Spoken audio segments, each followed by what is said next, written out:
ज्यादातर ग्राहक आपकी दुकान पे आता है और बोलता है रेट ज्यादा है भाई जी। क्या आप भी इस परेशानी से जूझ रहे हो? मैं 60% लोगों के मुंह से सुनता हूं भाई साहब आपकी रेट ज्यादा है। क्या आप भी सुनते हो? 60% ग्राहक आके मेरे सामने बैठता है और बोलता है सर हम जब भी माल बेचते हैं तब बोलता है ग्राहक रेट ज्यादा है। मैंने कहा फिर क्या करते हो? बोले फिर क्या करते हैं सर, समझाते हैं क्वालिटी अच्छी है, हमारा रेट सस्ता है। तो मैं उनको पूछता हूँ क्या ये बोलने से माल लेता है क्या आपको लगता नहीं है बाजू वाला इससे बढ़िया बोलता होगा? बोले हाँ सर बोलता तो होगा। तो फिर ज्यादातर ग्राहक हताश हो जाते हैं, ज्यादातर सेल्समैन। ये देखिए हमारे इधर सेल्समैन इधर आई हुई है, ये सेल्समैनों को भी जब ऐसा ग्राहक बोलता है तुम्हारी तो उस फलाने से रेट ज्यादा है, तो फिर ये 4 सैंपल दिखाता है, बोलता है सब फलाने से ही जाके ले लो। आप भी यही बोलते हो या गुस्सा करते हो? दोस्तों आज मैं आपको ऐसी जड़ी बूटी देने वाला हूँ इस वीडियो पे कि आपका ग्राहक आके है ना, उसकी ताकत ही नहीं है भैया, भाव करेगा, भाव कर ही नहीं सकता, किसी की ताकत नहीं है। मेरी कंपनी में मैंने पिछले 19 सालों में किसी को 1 रुपए का लेस नहीं दिया है। मैंने अरबों रुपए का कपड़ा सूरत से बेच दिया है। क्यों? मेरी कंपनी में कभी आके कोई ग्राहक ये नहीं बोलता है कि भाई साहब आपकी रेट ज्यादा है। मेरी कंपनी में कभी आके ये नहीं बोलता है ग्राहक जो क्वालिटी मैंने ये देखी है उससे बढ़िया तो वहां दे रहा है। अगर बोलता भी है तो हमारे पास रास्ते हैं। आइए उन चीजों पे बात करते हैं। और आप भी हताश हो, आपने पीस डाला, बेटा येलो कलर वाला पीस दे, ग्राहक आया, आपने ऐसे करके उसे माल दिखाया, देखिए सर ये नई चीज चल रही है, और आपने रेट बोली इसकी 1500 रुपये, कितनी बोली? और ग्राहक ने आपको बोला कि भाई जी ये तो 900 रुपये में वहां मिल रहा है। क्या बोला? फिर तुम 4 सैंपल और दिखाए, फिर आपको लगा ये तो ढेलेबाजी है, ये तो कोई काम का नहीं है। भैया इस पृथ्वी पे कोई ग्राहक ऐसा नहीं है जो हमारे काम का नहीं है। आपको पहला काम क्या करना है? कपड़ा दिखाने से पहले, ये कपड़ा दिखा रहे हो ना, इसकी वैल्यू बतानी है भाई साहब, इसकी फिटिंग, इसका इंटरलॉक, इसकी फिनिशिंग। भाई साहब जब इन चीज़ों पे बात करोगे ना, रेट वैल्यू खत्म होती है। आप क्या करते हो? डायरेक्ट दिखाते हो। भाई साहब पीस दिखाने से पहले ला बेटा एक पीस ला, एक पीस दे। ये पीस सामने डाला ना ग्राहक के आगे, पहले इसकी वैल्यू बताइए, इसकी फिनिशिंग बताइए, इसमें मार्जिन बेस बताइए, दीदी आपके बड़ी साइज बनाना हो तो भी बन जाएगा, इसमें इंटरलॉक बताइए, इसके दुपट्टे की फिनिशिंग बताइए, इसमें नीचे अस्तर कौन सा लगा है वो बताइए, इसमें फैब्रिक कौन सा लगा है वो बताइए। नॉलेज नहीं है रुपए की।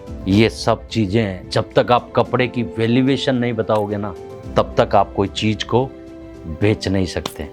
जब वैल्यू बताना स्टार्ट करोगे कि मेरे कपड़े में ये चीज आएगी दीदी, नहीं तो बैठोगे ना, अगर मियानी नहीं है ना नीचे तो फट जाएगी दीदी, अगर यहाँ से इंटरलॉक नहीं है ना फट जाएगा दीदी। 2-3-4 महीने में शरीर थोड़ा बहुत तो बढ़ता ही है ना, आज इस टाइप की फिटिंग ले रहे हो तो कल फट जाएगा दीदी, 2 धुलाई बाद में कलर चला गया तो। मेरा कपड़ा पूरा लिवा अप्रूवल है। वैल्यू बताइए आपने। भाई साहब पहला काम ये कीजिए, ग्राहक को जब उस चीजों की वैल्यू पता ही नहीं होती, जबान में हड्डी थोड़ी होती भैया, कुछ भी बोल देता है ग्राहक, तो हमें ही बोल देता है 500 की चीज को 200 मिल रही है। सूरत में बोल देते हैं, सूरत में 5% का बिजनेस होता है, उसके बाद वो हमें 50% का बिजनेस से नीचे बता देता है। उसे पता नहीं, आइडिया नहीं, उसे वैल्यू बताइए। हमारी टीम उसे वैल्यू बताती है, तब उसके लिए रेट गोन हो जाती है। दूसरी चीज का क्या ध्यान रखना दोस्तों, आप जब भी ग्राहक भावबाजी की बात करें ना, जब आप वैरायटी उसे दिखाओ, बेटा देख इसको, जब आप फैशन बेच रहे हो, ट्रेंड बेच रहे हो, तो इसको बॉलीवुड कनेक्शन भी दे दीजिए भैया, इसको सीरियल से कनेक्शन दे दीजिए। कोई आपके गांव में, एरिया में कोई हाई फाई पार्टी आपसे लेके गई है और वहां पहना है, भाई साहब इस पीस की वैल्यू तब बनेगी जब आपको इस टाइप का कनेक्शन ग्राहक के साथ जुड़वाओगे। क्योंकि आजकल की बच्चियां बाद में आती है, पहले देखती है, चाहे वो सीरियल देखती है, चाहे फिल्म देखती है, कोई ना कोई चीज से इसे जोड़ दीजिए भैया। जिस दिन आपने जोड़ना सीख लिया उस दिन आपके पास कोई ग्राहक भाव नहीं करेगा भैया। आज अजीज जोन में ग्राहक आता है ना, तो उसे पता है अजीज जोन में हमें फैशन मिलेगी। आपकी दुकान में भी ग्राहक आता है ना, तो उसे लगेगा मैं कोई ना कोई सीरियल टच वाला आइटम लेके आऊंगी, कोई ना कोई बॉलीवुड टच वाला आइटम लेके आऊंगी। भाई साहब भावनाएं जुड़ती है, कपड़ा बाद में बिकता है, पहले भावनाएं बिकती है। और अगर एक विकल्प आप ग्राहक को दे देते हो तो भाई साहब भाव छोड़ के वो कुछ भी नहीं करेगा आपके आगे। भाई साहब जब ग्राहक आवे ना, उसे सर्विस वाला विकल्प दीजिए। और सर्विस में क्या आता है, अच्छा व्यवहार आता है, अच्छी ट्यूनिंग आती है। ग्राहक आता है ना, उसको एक हृदय से कैसे भावनाओं से दिखा रहे हो, वो भावनाएं निकलनी चाहिए। और चौथी चीज, अगर आप उसे बोल दो कि दीदी घर जाने के बाद समझ में नहीं आया तो मैं बैठा हूँ, भाई साहब विकल्प दे दिए। क्या चाहिए? एक हस्बैंड अपनी लुगाई के लिए लेके जाता है, उसे 100% कंफ्यूजन होता है कि मेरा लाया हुआ मेरी लुगाई को समझ में नहीं आएगा। 100%। आधा कंफ्यूजन में तो वो दुकान ही नहीं आता है। बार बोर्ड ही लगा दो, जो हस्बैंड अपने पत्नी को कुछ गिफ्ट देना चाह रहे हैं, घर जाने के बाद पसंद नहीं आवे तो रिप्लेसमेंट की जवाबदारी हमारी, ऐसा बोर्ड ही लगा दो हर ग्राहक के लिए भैया। क्योंकि आधे कंफ्यूजन में एक लड़का अपनी बहन के लिए, अपनी मम्मी के लिए, अपनी वाइफ के लिए पसंद ही नहीं कर पाता यार।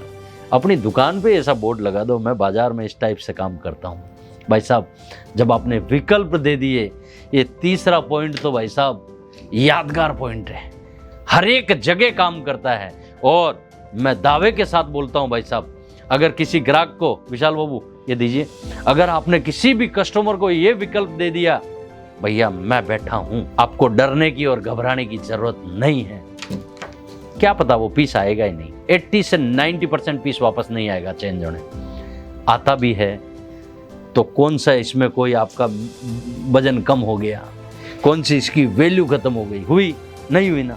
तो भाई साहब ये विकल्प तो हर धंधे में होना चाहिए। टाइमिंग दे सकते हो, 1 दिन 2 दिन 24 घंटे 48 घंटे, कोई दिक्कत नहीं, वो अपनी पॉलिसी में कर सकते हो। लेकिन जितने चीजें विकल्प दोगे, आपकी दुकान पे भाव नहीं करेगा। ये सब सर्विस में आते हैं भाई साहब। स्टिच करवा के दे देता हूँ सर, थोड़ा सा आपको एक्सल चाहिए ना, ये एल में है ना, फिटिंग करवा के दे देता हूँ, विकल्प आ गया भैया। ये सब सर्विस में आता है, करके देख लीजिए, ग्राहक भाव नहीं करेगा।